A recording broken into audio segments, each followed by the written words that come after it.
Hello guys, അപ്പം ഇന്ന് ഞാൻ ഒരു നോമ്പ് കഞ്ഞിയുമായിട്ടാണ് വന്നത്.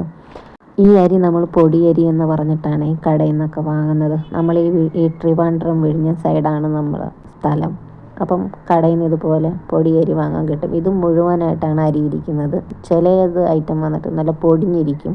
അപ്പം ഞാൻ ഈ അരി വന്നിട്ട് വെള്ളത്തിൽ കുതിർക്കാൻ ഇട്ടിട്ടുണ്ടായിരുന്നു. നമുക്കൊരു 2-3 മണിക്കൂറൊക്കെ കുതിർക്കാൻ ഇടണ്ട. പക്ഷേ ഇതിന് നല്ല വേവുണ്ട്. ഈ അരിക്ക് നല്ല വേവുണ്ട്. നമ്മൾ കുക്കറിലിട്ട് 2-3 വിസിലൊക്കെ ഇട്ട് അടിക്കണം, അപ്പോഴേ വേവുള്ളൂ. ഇതിപ്പോൾ മുഴുവനായിട്ടാണ് ഈ അരി ഇപ്രാവശ്യം നമ്മൾ വാങ്ങിച്ചപ്പോൾ കിട്ടിയത്. അപ്പോൾ അത് നമ്മൾ വെള്ളത്തിൽ കുതിർക്കാൻ ഇട്ടതിന് ശേഷം അത് കുതിർന്ന് വന്നതിന് ശേഷം ഞാനത് മിക്സിയിൽ ഒരു അല്പം വെള്ളം ഒഴിച്ച് മിക്സിയിൽ അടിച്ചെടുത്തിട്ട് വെച്ചതാണ് ഇത്. അപ്പോഴത്തേക്ക് നമുക്ക് വേവിച്ചെടുക്കാൻ നല്ല എളുപ്പമാണ്. എത്ര പെട്ടെന്ന് വേവില്ല, കുതിർക്കാൻ ഇട്ടാലേ വേവത്തുള്ളൂ. അപ്പം ഇതിപ്പം ഞാൻ അടിച്ചെടുത്തിട്ടുണ്ട്. അതിലേക്ക് എനിക്ക് ആവശ്യമായിട്ടുള്ള വെള്ളം ഒഴിച്ച് ഞാൻ ഇത് കുക്കറിലോട്ട് ഒഴിച്ചു കൊടുക്കുന്നുണ്ട്. ഇപ്പം ഞാനൊരു ഊകം വെച്ചിട്ട് ഇത്ര വെള്ളം ഒഴിച്ചതാണ്. നമുക്കിനി തേങ്ങാപ്പാൽ ഇതിൽ ചേർക്കുമല്ലോ. പിന്നെ ഉപ്പും കൂടെ ഇട്ട് നല്ലതുപോലെ കൈവിടാതെ നമ്മളിങ്ങനെ കിണ്ടി കൊടുക്കണം. കാര്യം ഇത് പൊടിയായിരിക്കുന്നത് കൊണ്ട് അടി പിടിക്കാൻ ചാൻസ് ഉണ്ട്. ഈ അരി വന്നിട്ട് നമ്മൾ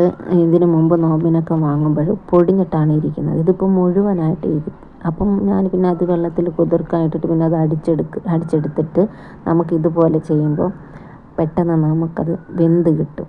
അല്ലെങ്കിൽ സാധാരണ ഞാൻ ചെയ്യാറുള്ളത് ഇങ്ങനെ കുതിർക്കായിട്ടതിന് ശേഷം 2-3 വിസിലിട്ട് അടിച്ചാലേ അത് വേവത്തുള്ളൂ. ഇതാകുമ്പോൾ പെട്ടെന്ന് കുറുകിയതുപോലെ വരും. ഇതായിരിക്കും നമുക്ക് ഏറ്റവും എളുപ്പം. ഇത് നമ്മളെ നാട്ടിൽ പൊടിയരി എന്നാണ് പറയണത്. നമ്മൾ ഈ ഹോസ്പിറ്റലിലൊക്കെ നമുക്ക് കഞ്ഞി കിട്ടൂലേ, ആ അരിയാണ്, ആ സംഭവമാണ് കേട്ടോ.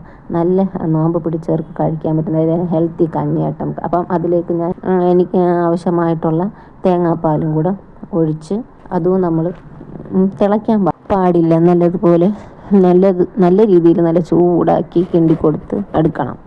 ഈ കഞ്ഞിക്ക് ഇങ്ങനെ കിണ്ടലാണ് പ്രധാനം. അല്ലെങ്കിൽ അടി പിടിച്ചോ കട്ട പിടിക്കും. കാര്യം അരിയല്ലേ നല്ല ആടിയതുകൊണ്ട് അടി പിടിക്കാൻ ചാൻസാണ് വളരെയധികം കൂടുതൽ. പിന്നെ നമുക്ക് കൂടുതലും നമ്മളെ വീട്ടിൽ ഇതുപോലെ ഇത് നമ്മളിങ്ങനെ വെള്ളക്കഞ്ഞി അങ്ങനെയെന്നൊക്കെ പറയും. പിന്നെ മഞ്ഞക്കഞ്ഞി, പിന്നെ നമ്മൾ ചിക്കൻ, മഷ്റൂം അങ്ങനെയൊക്കെ ഇട്ടൊക്കെ കഞ്ഞി വയ്ക്കും. പക്ഷെ നമ്മൾ ബാപ്പയ്ക്ക് അതൊന്നും സ്മെല്ല് കാരണം അതൊന്നും പിടിക്കത്തില്ല.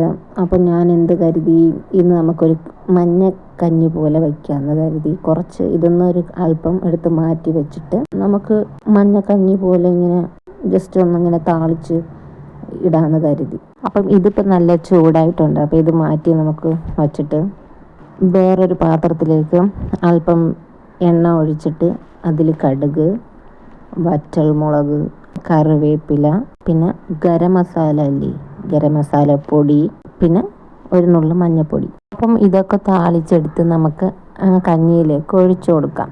ഇതിപ്പം ഞാൻ ഇങ്ങനെ ചെയ്യുന്നത് എന്തെന്ന് വെച്ചാൽ, അല്ലാതെ നമ്മൾ മസാല കഞ്ഞി എന്ന് പറഞ്ഞിട്ട് ഈ തേങ്ങയിൽ ജീരകം, മഞ്ഞൾപ്പൊടി, പിന്നെ ഈ ഗരം മസാല പൊടി ഇതൊക്കെ ചേർത്ത് നമ്മൾ നല്ലതുപോലെ മൈ പോലെ അടിച്ചെടുത്തിട്ടാണ് ഇങ്ങനെ ഒഴിച്ചു കൊടുക്കാറുള്ളത്. പക്ഷേ ഇപ്പം ഞാൻ അങ്ങനെ ചെയ്യാതെ മഞ്ഞൾപ്പൊടിയും ഗരം മസാല പൊടിയും എണ്ണയിൽ താളിച്ച് അങ്ങനെ ഇട്ട് കൊടുത്ത്, അപ്പം അത് ഈ തേങ്ങ കൊത്ത് വരുമ്പോഴത്തേക്കും കഴിക്കുമ്പോൾ എന്തോ ഒരിത്.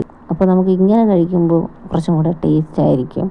സംഭവം അടിപൊളിയായിട്ട് വന്നിട്ടുണ്ട്. സൂപ്പറാണ് ഗൈസ്. നമ്മൾ ഈ വിഴിഞ്ഞത്ത് നോമ്പിനൊക്കെ ട്രൈ ചെയ്യുന്നവർ നല്ലൊരു ഐറ്റമാണ് ഈ പൊടിയരി കഞ്ഞി. സംഭവം അടിപൊളിയാണ്. പിന്നെ നമുക്ക് പച്ചരിയിലും ഉണ്ടാക്കാം, പിന്നെ ബിരിയാണി അരിയിലൊക്കെ ഉണ്ടാക്കാമെന്ന് തോന്നുന്നു. പക്ഷെ നല്ലൊരു ഹെൽത്തി ആയിട്ടൊക്കെ നോമ്പ് തുറക്കുമ്പോൾ ഒരു ഡ്രിങ്ക് പോലെയൊക്കെ കുടിക്കാൻ ഈ കഞ്ഞി മസ്റ്റായിട്ടും ട്രൈ ചെയ്യണം കേട്ടോ. നല്ല അടിപൊളിയാണ്. നമ്മളെ നാട്ടിൽ ഫേമസ് ആണ് ഈ പൊടിയരിക്കഞ്ഞി, നോമ്പ് കഞ്ഞി എന്നൊക്കെ പറഞ്ഞിട്ട്. അപ്പം ഇഷ്ടപ്പെട്ടാൽ നിങ്ങളും ഇതുപോലെ ട്രൈ ചെയ്ത് നോക്കണം. അപ്പോൾ എൻ്റെ വീഡിയോ ആദ്യമായിട്ട് ആരെങ്കിലും കാണുന്നുണ്ടെങ്കിൽ ഒന്ന് ലൈക്ക് ചെയ്യാനും ഷെയർ ചെയ്യാനും സബ്സ്ക്രൈബ് ചെയ്യാനും മറക്കല്ല്.